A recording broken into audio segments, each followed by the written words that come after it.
Today we're breaking down a tense, revealing exchange between Senator Chris Coons and Attorney General Pam Bondi. One of the things I have been concerned, even upset about, is how early in this administration, at the behest of DOJ, the department cut hundreds of grants totaling hundreds of millions of dollars, many of which serve critical public safety needs, supporting victims, assisting with reentry, violence prevention, including in my own home state. This was literally defunding the police. And I have some concerns about how DOJ is putting at risk public safety by assigning thousands of agents and prosecutors away from drugs, firearms, corruption, violent crime to help ICE arrest people without criminal records. You've indicated a willingness to review any grant that a member of Congress has concerns about, and noted a number of them have been restored on appeal. And I appreciate that willingness to admit some misjudgments or mistakes in some of the many grants that were canceled. But can you assure us this process is going to be fixed going forward so better decisions are made at the start and not just after appeals? And can you assure us that we are not leaving doors wide open for crime and criminality in our communities and over-focusing on arrest and deportation of those without criminal records? Yes, Senator, thank you for that question. And as I said earlier, we are reviewing all the grants, and I believe we have, turned some back on for senators who have called. It doesn't matter what state you're from. If it's a law enforcement grant, if it's protecting victims, let us know and we will work with you. And I'm not sure if we have done any in your state yet, but I would be happy to work with you on that. What I can tell you is there have been, out of the 5,800 discretionary grants that were reviewed, only 376 around the country, 7% were terminated. 225 of the grant recipients have appealed that termination. And so far, we've turned back on 18 of those. 17 appeals have been denied, and the rest are being actively reviewed. If any of you know of any of those that you believe should be turned back on, call me. We don't want to jeopardize anything that's hurting. Please do.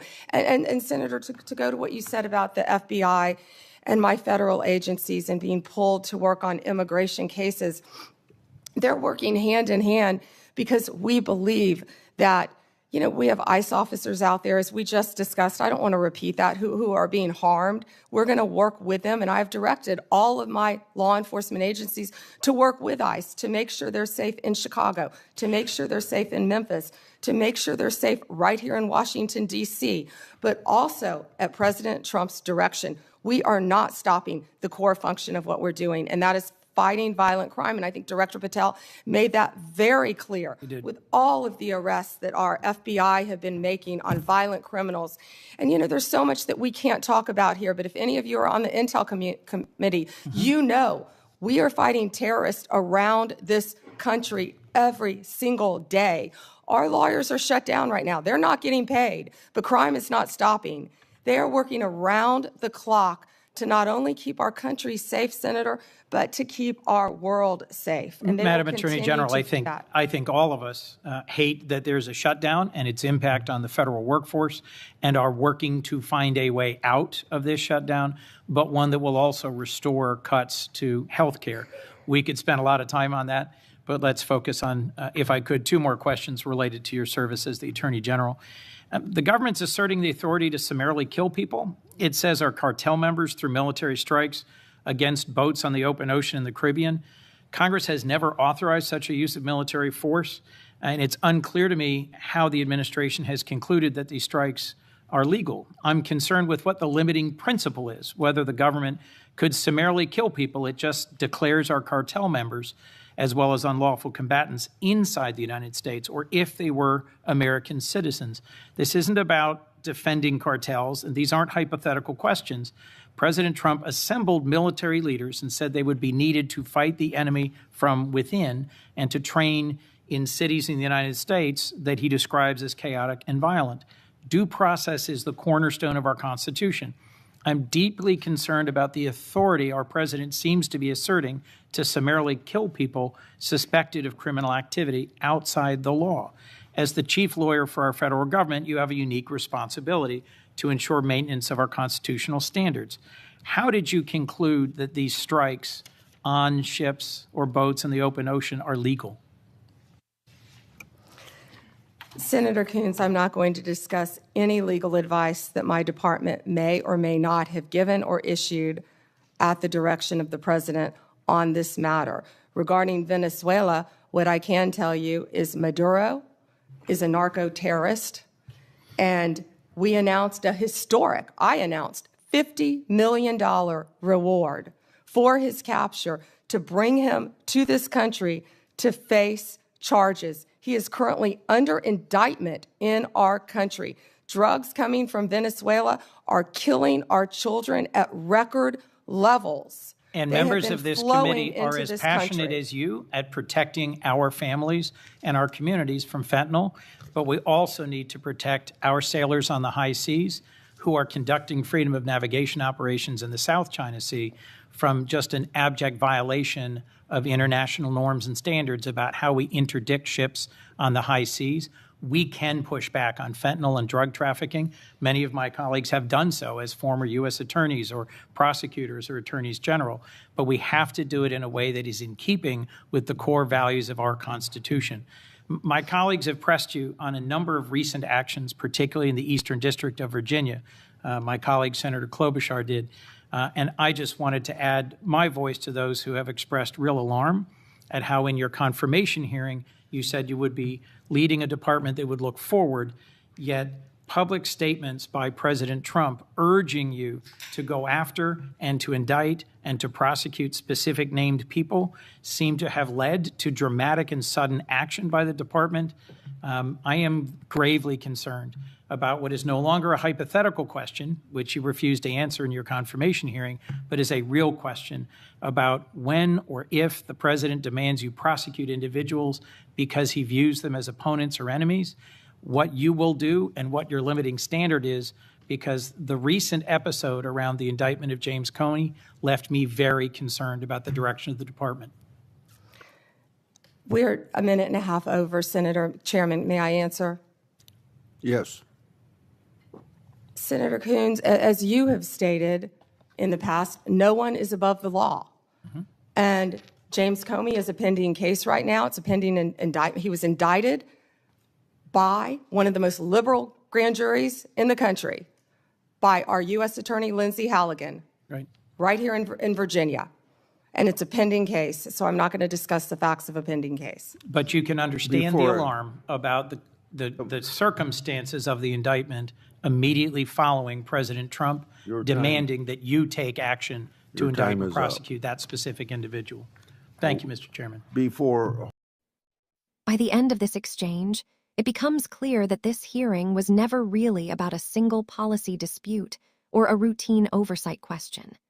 It was about whether the guardrails that are supposed to restrain power are still holding, or whether they're slowly being worn down under political pressure.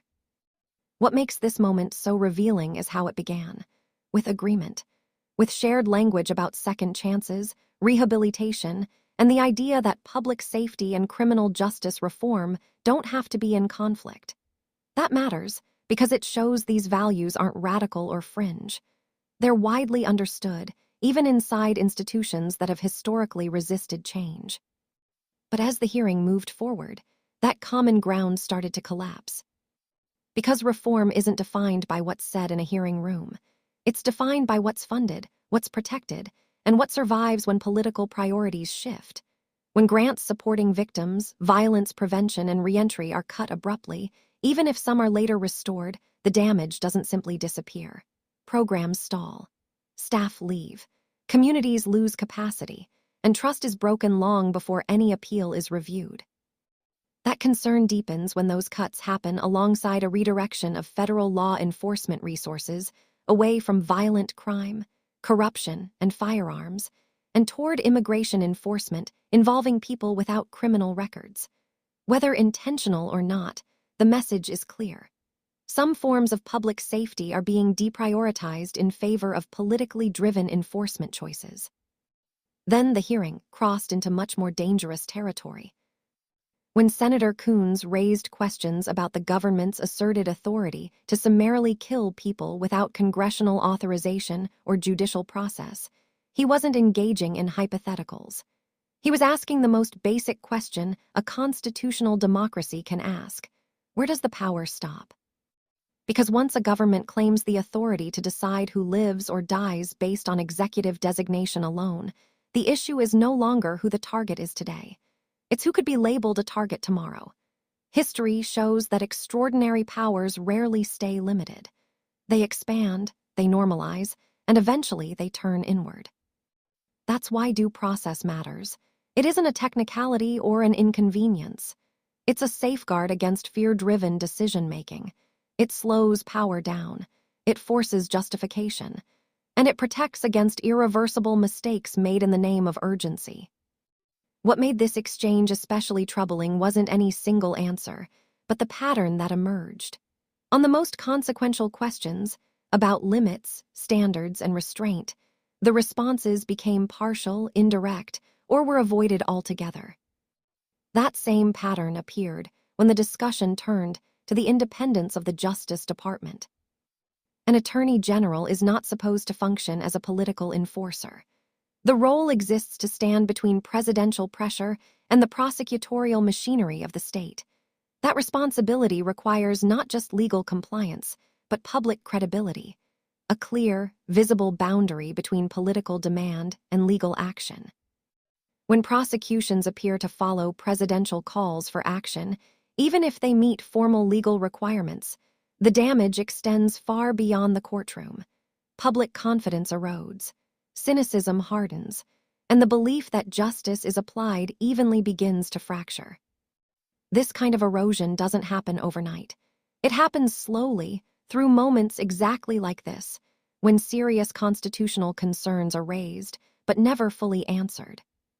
What Senator Coons was ultimately pressing for was clarity, a clear statement of limits, a clear defense of due process, a clear answer to whether there is a line the executive branch cannot cross, no matter how politically convenient it might be.